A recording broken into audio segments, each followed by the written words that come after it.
70년대에 이민을 가면서 제가 몇 권의 책을 갖고 간 것 가운데 한 가지가 인류의 종말이라는 살렘 키르반이 쓴 책인데, 그 당시에 미국에서 100만 부가 넘게 팔렸던 그런 책이라고 그래요. 그래서 앞에 그렇게 쭉 이렇게 써 있었는데, 그 책을 가지고 브라질에 이민 가서 참 청년의 때인데 20대 초반이었는데 그 책을 참 탐독을 했었습니다. 그러면서 구약 성경에 많이 예언되었던 예언의 내용들이 현실에 20세기 말에 어떻게 하나씩 둘씩 이루어져 가고 있는가 하는 것을, 또 청년의 때니까 이 종말에 대한 관심이 굉장히 많았었던 것 같았습니다. 그때 그 책을 굉장히 애독을 했던 기억이 납니다.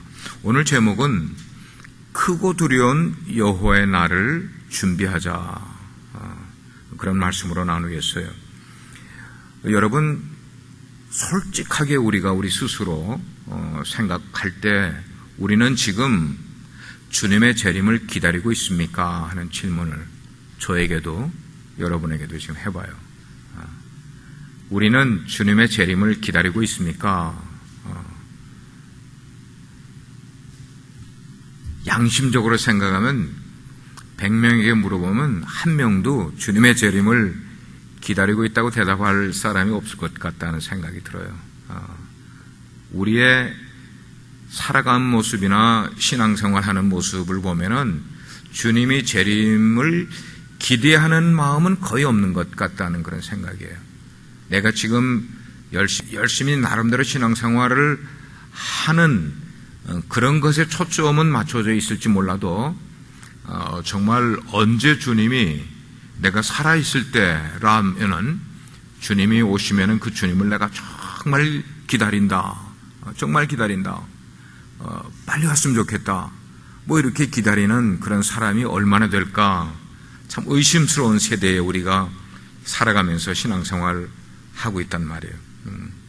근데 사실 재림이라는 것은 십자가 그리고 부활과 함께 우리 기독교 신앙의 핵심이 사실은 재림인 거예요. 예수님의 재림인 거예요.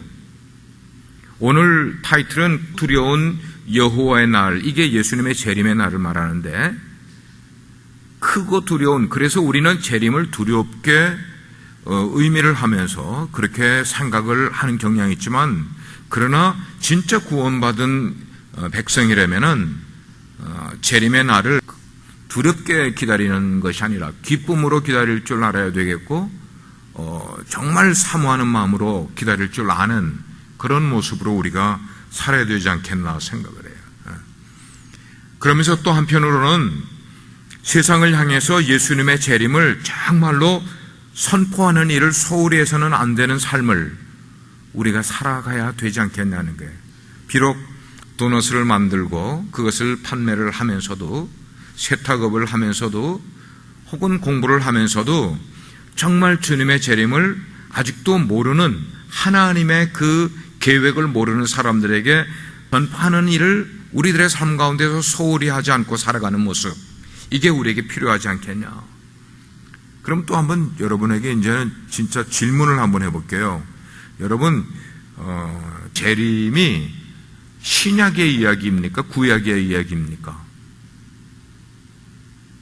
주님의 재림이 신약의 이야기예요? 구약의 이야기예요?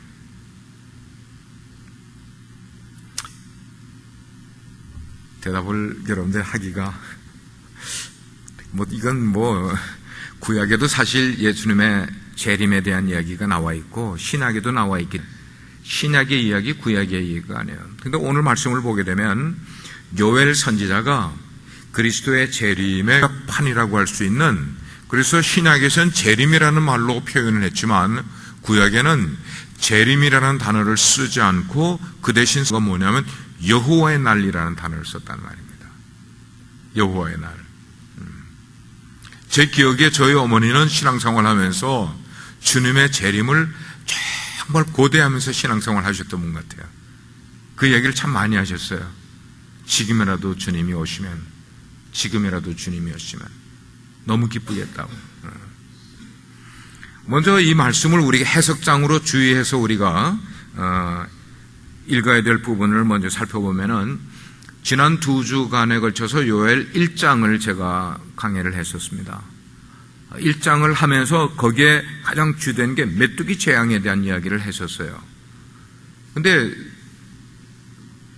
그 메뚜기 재앙에 대한 얘기가 어제 뉴스에 올라왔어요. 또 러시아 남부에서 메뚜기가 어마어마하게 숫자를 헤아릴 수 없는 많은 메뚜기 떼가 하늘을 덮고 온 지역을 700제곱킬로라고 그러니까 여기서 어스틴까지가 어느 정도 거리인지 모르겠어요.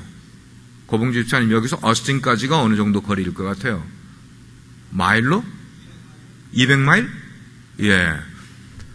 700km, 제곱킬로라고 하면은 아마 휴스턴 정도까지는 되지 않을까 싶은데, 여기서 휴스턴 정도의 그 거리의 그 넓은 지역을 메뚜기 떼가 다 덮었대요. 러시아 남부에서. 어제 나온 뉴스였습니다. 그래가지고 거기에 있는 옥수수니 모든 곡식을 다 먹어 치웠다는 거예요. 재앙이라고 그렇게 뉴스에 발표가 됐었습니다. 그런데 요엘 1장에 나타난 메뚜기 재앙은 오늘 우리가 읽은 요엘 2장에 나타난 재앙에 비하면 아무것도 아닌 것을 우리는 보게 돼요. 비유와 상징의 그런 의미로 표현되긴 하였지만 요엘 2장에 나타난 것은 1장에 나타난 그 재앙과 비교할 때 훨씬 더 무서운, 두려운 재앙을 그렇게 설명을 해 주고 있습니다. 여러분들 다시 한번 성경 보시면 1절에 보면은 그랬어요. 시온에서 나팔을 불고 경고의 호각을 불어서 임박한 여호와의 날을 예비할 것을 경고하게끔 요엘이 지금 이야기를 하는 겁니다. 여기 시온이라는 것은 하나님의 임재하는 곳을 시온이라고 그래요. 예루살렘을 시온성이라고 이야기하지 않습니까? 요한계시록에 보면은 우리가 들어갈 곳이 어디라고 표현되는가 하면 시온성이라고 이야기를 하고 있어요. 시온성과 같은, 우리 찬송도 그렇게 불러요. 여기 시온이라는 것은 하나님의 임재와 하나님의 보호를 상징하는 그런 것이 시온인 거예요. 그 요엘은 계속해서 반복적으로 이야기하기를 여호와의 날의 모습을 너무 지금 상세하게, 세밀하게, 디테일하게 그렇게 그려주고 있는 그런 모습인데, 그 날이 되면은 온 하늘과 온 세상이 어두워질 것이고 빽빽한 구름이 가득 껴있는, 우리 텍사스에 예기치 않게 지금 5월달 내내 비가 온, 이렇게 비가 많이 온 적이 없었습니다. 제가 여기서 22년을 살았는데 이렇게 5월달에 비가 많이 온 적은 없었던 것 같아요. 물론 물을 주지 않으니까 참 좋긴 좋았는데, 비가 온 것과 함께 그만큼 날에 햇빛이 많이 쬐이지 않으니까 이 식물이 또 잘 자라지 않는 그런 면도 있었던 것 같아요. 그날은, 여호와의 날은 어둡고 빽빽한 구름이 가득 끼어 있고, 그것 때문에 아무것도 그 어둠에서부터 헤어나올 수 없을 만큼의 어둠의 날이 될 것이다, 그렇게 이야기하고 있어요. 그리고 2절에 언급하고 있는 것은 많고 강한 백성이 나타나게 될 텐데, 어떤 특정한 민족의 백성을 말하는 것도 아니고 1장에 나오는 어떤 메뚜기 떼를 말하는 것도 아닌데, 이것은 하나님의 군대를 의미하는, 이 하나님의 군대가 일어나서 하나님의 군대가 쳐들어오는 여러 가지의 모습을 3절부터 쭉 11절까지 계속해서 하나님의 군대가 일어나서 그 군대가 활동하는 모습을 그렇게 그려놓고 있어요. 이런 하나님의 군대가 쳐들어오게 되면 그것은 표현하기를 뭐라는가, 끌 수 없는 불이 앞과 뒤에서부터 활활 붙어나서 이것이 땅을 사르르게 되는 것처럼, 땅을 다 태워버리는 것처럼 불이 일어나서 하나님의 군대가 몰려오게 될 때에, 그래서 그 결과가 뭐냐면 에덴 동산같이 풍요로웠던 땅이 하나님의 군대가 쳐들어오게 되면은 황폐한 들같이 변해버릴 것이다, 그렇게 표현하고 있어요. 그리고 이런 침략은 전무후무하게 그리고 이것을 어느 누구도 피할 수 없을 것이라고 3절에서 설명을 해주고 있어요. 이렇게 여호와의 날은 하나님께서 이 땅에 강림하셔서 자기의 백성을 구원해 주시는 날이기도 하지만, 만약에 그 하나님을 대적하던 자들은 이 여호와의 날이 이르게 되면은 그 하나님을 대적하던 무리들은 다 심판을 받는 날이에요. 두 가지로 갈라지는 거예요. 하나님의 백성은 구원 얻는 날이 될 것이고, 여호와의 날이 하나님을 대적하는 자들에게는 심판의 날이 될 것이다. 그렇기 때문에 하나님의 백성은 세상을 향해서 여호와의 날, 곧 그리스도의 재림을 사람들에게 선포함으로 그 날을 사람들로 하여금 예비하게 만들라, 지금 이 말씀인 거예요. 준비하게 만들라는 거예요. 다음으로 요엘은 하나님이 그 여호와의 날에 심판을 위해서 보낸 그 많고 강한 백성들에 대한 설명을 자세하게 설명을 해주는 거예요. 그들은 어떻게 오는가 하면 말과 기병의 움직임처럼 아주 힘이 있고 재빠르게 움직일 것이고, 그들의 파괴력은 달리는 병거와 강한 군사의 전투력 같기 때문에 이들이 만나는 모든 민족들은 공포에 사로잡히게 될 것이다. 공포에 사로잡혀서 벌벌 떨고 두려워할 것이다. 그렇게 하나님의 강한 군대가 아주 조직적으로 전진해 오게 될 때 그들을 피하거나 그들을 막을 수 있는 민족이 과연 세상에 어디 있겠는가? 아무도 하나님의 군대를 막을 수 있는 그런 민족이 세상에는 없을 것이다. 그래서 그 하나님의 군대가 쳐들어와서 그 목적을 꼭 달성하고야 말 것이다. 그러므로 사람들은 그때에 뭐라는 거예요? 두려움에 떨 것이다. 질려버릴 것이다. 두려움에 질려버리고, 그리고 그 사람들의 낯빛이 뭐처럼 변해버린다고 그러니까 백지창같이 하얗게 변해버릴 것이다, 이렇게 이야기해요. 그래서 그 하나님의 군대 앞에서는 땅도 진동을 하고 하늘도 떨고 해와 달과 그리고 별들, 그 별들이 다 빛을 잃어버리고 캄캄하게 될 것이다. 이게 이제 설명상으로는 마치 메뚜기 떼가 하늘을 덮어서 시커멓게 하늘에 햇빛도 가리고 달빛도 가리는 모습처럼 설명을 하고 있지만, 사실은 메뚜기 떼를 설명하는 게 아니라 하나님의 군대를 지금 그렇게 설명을 하고 있는 그런 것이었어요. 중요한 것은 하나님의 심판이 얼마나 철저하고 파괴적으로 임하게 될 것인가 하는 점을 이 구절들이 우리에게 설명을 해주고 있는 거예요. 그래서 여기서 지금 말씀하고 있는 여호와의 날, 그 심판의 날, 재앙의 날은 이게 어느 한 국부적으로 러시아 어느 한 남부를 말하는 것이 아니고, 우리나라 전라남도의 어느 한 도시를 말하는 것도 아니고, 중동의 어느 한 지역을 말하는 게 그 정도로 메뚜기 떼가 덮을 정도가 아니고, 이 때가 되면은 전 우주적으로 그렇게 표현을 하고 있는 거예요. 이 지구의 바운더리를 넘어서 전 우주적으로 여호와의 날에 영향이 미치게 될 것이고, 바로 이것이 하나님이 임재하는 증거로 우리에게 나타나게 될 것이라고 말씀하는 거예요.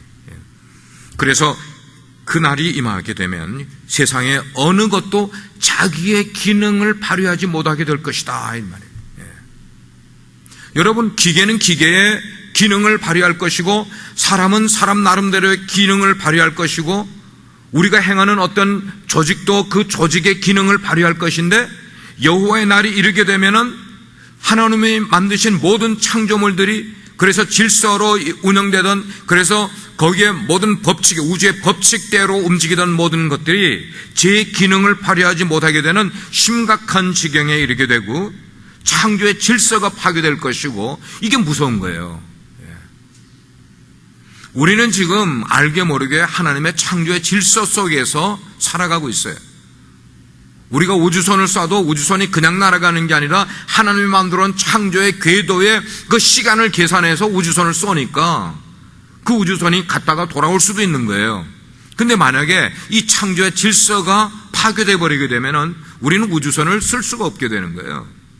왜냐하면 하나님의 궤도가 어긋나 버리게 되면은, 우주만 아니에요. 우리가 살아가는 모든 일들이 그렇게 혼돈 속에 빠지게 될 때가 여호와의 날이에요. 이렇게 여호와의 날이 심판으로 계속해서 진행이 될 때에는 사람들은 어떻게 되느냐? 애곡하기 시작할 것이다. 두려워하게 될 것이다.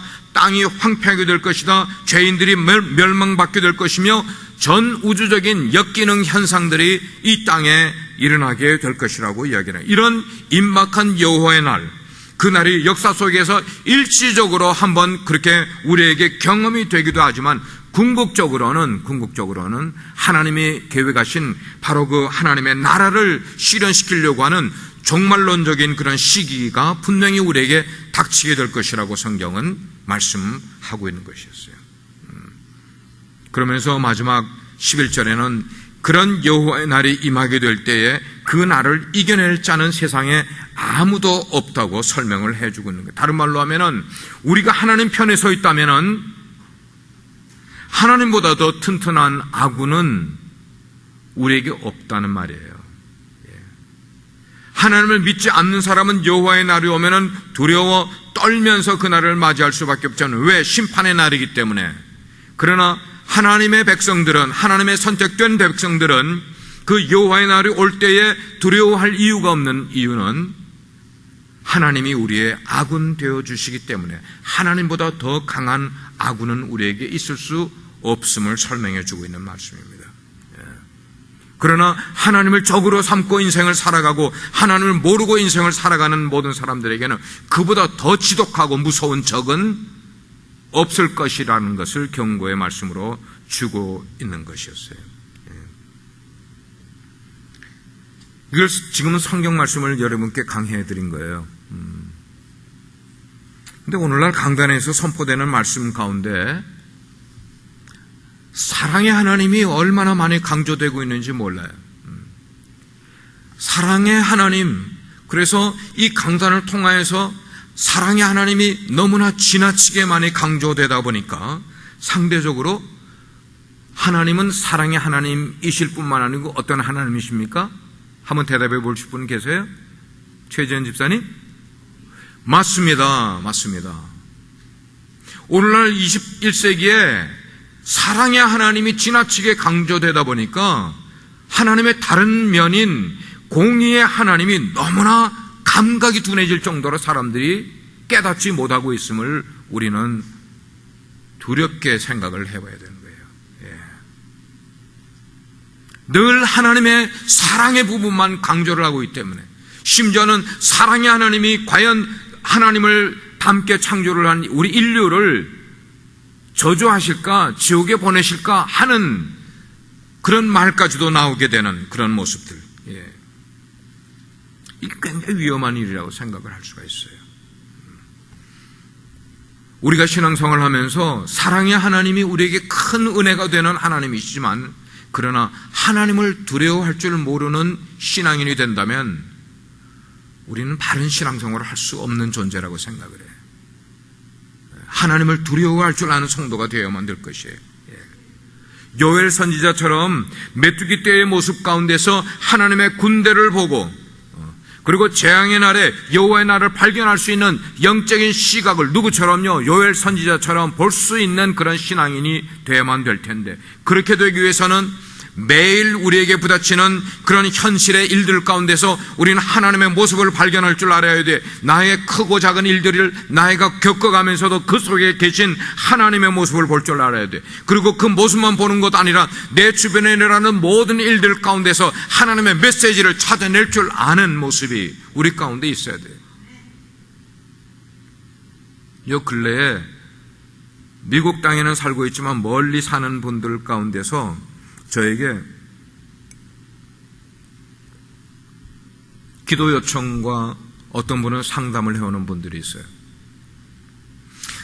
자신은 신앙생활을 하면서 말씀대로 살려고 남을 도와주는 일을 많이 하는데 왠지 모르게 사람들이 자기를 많이 속이는 것 같다고. 목사님 이럴 때 어떻게 했으면 좋겠냐고. 그게 제가 대답을 해줘요. 또 어떤 사람은 자기가 신앙생활을 굉장히 오래 하고는 있는데도 불구하고 내 마음 가운데서 정말로 하나님의 말씀을 실천하지 못하고 살아가는 어리석음이 내 속에 있는데, 목사님 이거 어떻게 이겨낼 수 있을까요? 상담하는 거예요. 상담. 우리는 하루하루 살아가는 그런 삶 속에서 하나님을 볼 수 있어야만 되고 하나님의 메시지를 발견할 수 있는 그런 영적인 눈이 뜨여야 되는데, 우리가 기도하게 될 때 다른 것 위해서 기도하는 것도 있겠지만 우리는 그런 것을 볼 수 있고 들을 수 있고 깨달을 수 있는 나의 영안을 열어달라고 하나님께 기도해야만 되는 거예요. 그래서 하나님의 뜻을 바르게 알고 분별하는 저와 여러분이 되어야만 될 것이에요. 20세기 말에서 21세기로 접어들었어요. 20세기 말부터, 그 말은 1970, 80년 그때부터 지금 2016년, 그러니까 한 40년 정도, 여전히 전 세계의 이목은 어디로 집중되어 있는가 하면 페르시아만과 지중해 연안의 나라들에 집중이 되어 있어요. 우리는 그거를 좀 유심히 봐야 돼요. 세계의 모든 이목이 어디로 집중되어 있고 어디가 불씨가 되어 있는지를 우리는 봐야 돼요. 지금 제가 이야기한 그 페르시아만과 지중해 주변의 그 여러 나라들, 이 나라들은 2차 대전 후에 세계의 군대가 가장 많이 집중해 가 있는 곳이 바로 그 지역이에요, 지금. 저는 그 종말에 대한 그런 게 관심이 많아서 많이 그런 뉴스와 이런 것들을 이렇게 컬렉을 하면서 보아오기 때문에 알고 있어요. 전 세계의 이목은 늘 그쪽이 항상 뭐예요? 불씨의 역할을 하고 있는 것이에요. 오늘 본문에 그려진 상황과 굉장히 유사한 점이 많이 있는 그런 게. 오늘 상황에도 그런 표현들이 나오고 있기 때문에. 그런가 하면은 아프리카의 가장 북단에 있는 리비아라는 나라에서 수도 없이 많은 사람들이 보트를 타고 지중해를 건너서 어디로 지금 피난을 가고 있어요? 이태리로 가고 그리스로 가고 스페인으로 가고 있고, 여러분 이게 다 지금 종말의 한 가지 현상 가운데 하나예요. 지금 우리가 그걸 뉴스로 보고 있지만 뉴스로만 보는 게 아니라 이게 종말의 징조인 것을 우리는 알아야 돼요. 이게 다 뭔가 페르시아만을 끼고 있는 그런 중동 국가들에서 일어나고 있는 일들. 그러면서 같은 이슬람권이면서도 수니파와 시아파가 서로 대립을 하면서 서로 테러를 일으키고 있고, 같은 이슬람인데 같은 무슬림인데도 불구하고 그런 일들을 대립이 이어지고 있는 모습.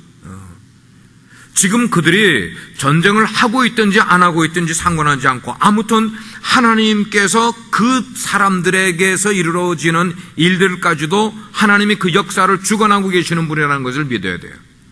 알라가 주관하는 게 아니라 하나님이 무슬림 속에서 역사를 주관하고 계신 것을 우리는 알아야 돼요. 만일 그곳에서 전쟁이 일어난다면은 그 전쟁은 아마 이슬람권 가운데서도 가장 극진파인 그 IS, 이슬람 국가와 연합군 사이에 전쟁이 일어날 가능성이 많이 있겠지만, 그 전쟁에서 연합군이 승자가 될지 IS가 승자가 될지는 모르겠지만, 분명히 그런 일들 이후에는 예수 그리스도의 재림 앞에 그런 일들이 분명히 일어나게 될 것이고, 하나님의 섭리를 따라서 그런 일들이 진행이 될 것이고, 하나님의 말씀을 풀어가는 일들이 그들 속에서 분명히 심판의 모습으로 나타나게 될 것임도 우리는 눈여겨 볼 수 있어야만 되는 거예요. 우리는 성경을 통해서 알고 있어요. 뭘 알고 있는가 하면은 지금 IS 이 전쟁 이야기를 모르고 있지만 성경 통해서 그와 비슷했던 역사들을 알고 있는 게 뭐냐면 노아의 방주 사건이에요. 하나님의 명을 받고 이제 종말이 되니까 이제 다 멸망당할 거니까 너희들이 준비해라, 그리고 방주 속으로 들어오라, 그 얘기를 누구에게 했는가? 노아와 노아의 가족들에게 줘서 사람들에게 선포하게끔 만들으셨어요.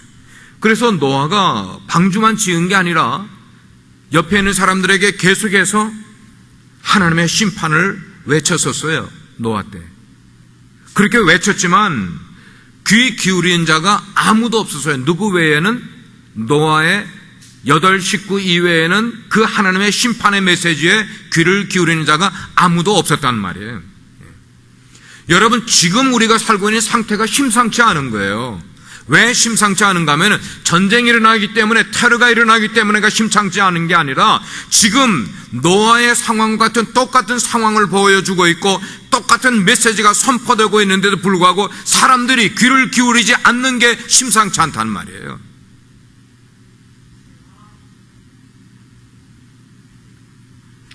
지금 지중해와 페르시아만 이야기를 제가 말씀을 준비하다가 지금 이렇게 지금 그걸 하나님 깨닫게 해주셔서 지금 풀어가는데, 지중해에서 그리고 페르시아만에서 일어나고 있는 일들이 오늘 우리가 읽은 이 요엘 2장의 메시지하고 거의 다를 바 없는 그런 일들을 보고 있대요. 만약에 전쟁이 일어나게 된다면 그 전쟁에서 엄청난 희생을 치러야만 될 거예요. 왜냐하면 우린 그걸 알아야 돼요. 하나님의 심판은 그냥 심판으로 이루어진다 이런 게 아니라 하나님의 심판은 항상 뭘 몰고 오게 되는가 하면 엄청난 희생을 따르게 만들어낸다는 거예요. 하나님의 심판은 그냥 오는 게 아니라 엄청난 희생을 몰고 오는 것이 하나님의 심판이라는 거예요. 우린 그 점을 기억을 해야 돼요. 누가 희생될지는 모르지만 그런 전쟁이 일어나게 되면 많은 인명이 희생될 것이란 말이에요. 언제 그랬어요? 노아의 홍수 사건 속에 노아 시대에 수많은 생명들이 희생이 됐어요. 노아의 시대뿐만 아니에요. 소돔과 고모라에 하나님의 심판이 선포되어서도 사람들이 듣지 않고 소돔과 고모라를 떠나지 않았기 때문에 수많은 사람들이 그때 희생된 것을 역사 속에서 성경을 통해 우리는 알고 있잖아요. 아는 게 중요한 게 아니라 믿는 게 중요한 거예요. 그때 그런 사건을 성경에 기록해 놓은 것은 후대의 사람들이 보고 너희들에게 똑같은 일을 이야기해 줄 때 믿고 그대로 행하라, 그 말씀인 거예요. 보십시오. 범죄한 이스라엘을 위해서 하나님께서 누구를 채찍으로 쓰시는가 하면 애굽이라는 나라와 바벨론을 채찍으로 사용을 하셨어요. 근데 그 채찍도 성경에 보면은 언젠가는 버림을 받게 될 거예요. 누구에게? 하나님께 잠깐 쓰임을 받지만 그 이후에 쓰임 받은 다음에는 하나님의 백성을 괴롭힌 그 채찍도 다시 하나도 버림받을 때가 오게 된다고 그랬어요. 다시 그 지중해와 페르시아만 그 지역을 중심으로 해서 전쟁이 일어나게 되면은 IS가 승리하든지 연합군이 승리하든지 우리는 거긴 개의치가 않아. 그러나 그 승리 중에 그 둘 중에 하나는 분명히 하나님에 의해서 채찍으로 쓰임받았다는 거예요. 하나님의 백성을 깨우치게 만들기 위해서, 아니면 하나님의 백성을 채찍질하기 위한 채찍으로 쓰임받은 것이 연합군이 될 수도 있고 IS가 될 수도 있고. 우리 세계 역사의 가장 큰 전쟁을 우리는 세계대전이라고 이야기를 해요. World War. 몇 번 치렀어요? 2번 치렀어요. 세계대전을 2번 치렀어요. 그 세계대전을 2번을 치르면서 앞으로는 이러한 전쟁에 무서운 피비린내 나는 것을, 세계전쟁이 일어나는 것을 막기 위해서 사람들이 만든 기구가 있어요. 뭘까요? 유엔을 만들었어요. 유엔을 만든 이유는 2차 대전이 끝나고 나서 이제는 이런 세계대전과 같은 것은 미리 좀 막자, 세계대전으로 확전되기 전에 미리 막자고 해서 만든 게, 전쟁의 무서움을 피해보려고 했던 게 유엔을 만드는 것인데, 그 유엔은 우리가 다 아는 것처럼 능력을 상실하고 말았어요. 반기문 총장이 지금 사무총장인데 전쟁터에 가서 아무리 그들에게 협상을 하려고 그래도 협상이 안 되고 있어요. 제가 유엔에 대한 이야기를, 제가 하와이에서 대학을 다닐 때 한번 신문에다가 Letter to the Editor라는 그런 난에다가 한번 제 글을 썼는데, 그게 신문에 나왔었어요. 왜 그거를 쓰게 됐는가 하면 릴리전 클래스인가에서 신문에 자기 글이 올라가는 사람은 엑스트라 크레딧을 준다고 교수님이 이야기를 해서 제가 그래서 그때 이제 뭐 미국 가서 얼마 되지도 않았을 텐데 제가 막 써가지고 그거를 그 라이딩 랩에 가가지고 잉글리시 라이딩 랩에 가가지고 거기에 그 조교한테 좀 이렇게 고쳐달라고 그래가지고 그 스타 텔레그램에다가 보냈는데 그게 기사에 나와서 그걸 내가 오려가지고 교수님께 가니까 엑스트라 크레딧을 줬어요. 그때 제가 쓴 제목이 뭐냐면 유엔은 허수아비인가 라는 제목을 썼어요. 중동과 이스라엘이 한참 전쟁을 하게 될 때 유엔이 개입을 하는데도 이스라엘을 막지를 못하더라고. 그래서 제가 쓴 내용이 유엔은 허수아비인가 라고 썼던 것이 말씀을 준비하다가 생각이 났어요. 여러분, 사람들이 전쟁을 막아보려고 노력을 하고 어떤 조직을 만들고 기구를 만들고 아무리 노력을 해도 인류의 소망은 유엔이 아니에요. 인류의 소망은 우리 인류의 역사에 어떤 전쟁이 일어나는 것을 막을 수 있는 것은 우리 인간이 만든 어떤 조직이 아니고 인간이 만든 법칙이 될 수가 없고 오직 전능하신 하나님을 찾는 길밖에는 다른 길이 없음을 사람들이 알아야 돼. 이거를 알아야 돼. 네. 왜냐하면 여기서 나오는 것처럼 여호와의 군대를 이길 수 있는 군대가 세상에 없기 때문이에요. 여호와의 군대가 가장 강한 군대, 그 여호와의 군대에 관한 설명이 오늘 4절에서부터 11절까지 여호와의 군대는 이런 능력과 권세와 힘과 빠르기와 파괴력을 가지고 있다는 것을 앞으로 그런 일이 일어나게 될 때 여호와의 날이 임하기 전에 일어날 그 엄청난 일에 대한 설명을 여호와의 군대를 통하여서 이렇게 설명을 해주고 있어요. 오늘 우리의 상황을 쳐다보면서 우리가 살아가고 있는 이 상황이야말로 정말 인간을 심판하시려고 하는 하나님의 섭리가 있는 상황인 것을 우리는 깨달아야만 되겠어요. 그래서 본문을 통해서 그걸 알아야만 되는 거예요.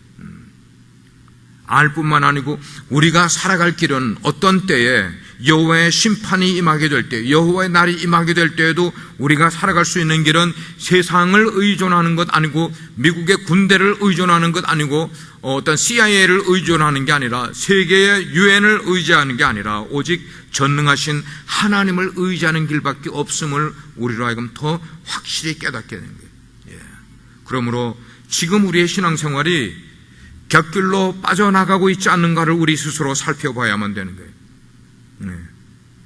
내 신앙이 곁길로 빠져나가고 있지 않는가? 곁길로 빠져나가는 것은 봐야 될 것을 보지 아니하고 엉뚱한 것을 보고 있고 내가 디펜드해야 될 걸 디펜드하지 않고 엉뚱한 것을 디펜드하고 엉뚱한 것을 추구하면서 우리의 삶을 살아가고 있지 않는가를 우리가 살펴보면서 크고 두려운 여호와의 날을 준비할 수 있는 우리 모두가 될 수 있기를 주의 이름으로 축원합니다. 기도하시겠어요? 우리가 오늘 한번 기도할 것은 임박한 여호와의 날을 생각하십시다. 내 나이가 아주 창창한 30대인데 40대인데 아니요. 내가 이렇게 거대한 초강국 미국에 살고 있는데 무슨 일이 날까? 아니요.